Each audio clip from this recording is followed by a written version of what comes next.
Selamat.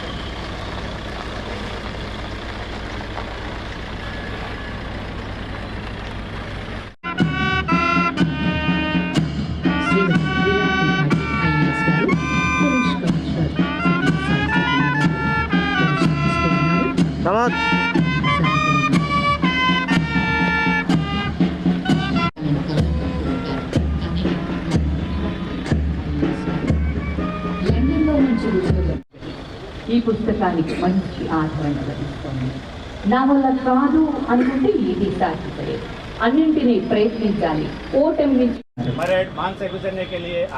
జగపు 2 సంవత్సరాలు 11 నెల 18 రోజుల పాటు 308 మంది సభ్యులు విపులంగా చర్చించి సవరణలు చేసి అతిపెద్ద ప్రజాస్వామ్యం భారత రాజ్యాంగాన్ని రూపొందించడం జరిగింది.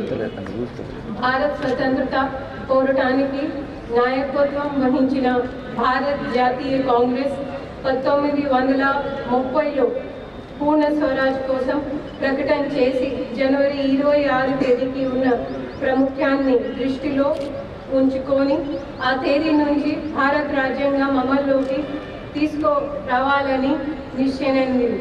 ఆనాటి నుంచి అనగా జనవరి 26, 1950 నుంచి బ్రిటిష్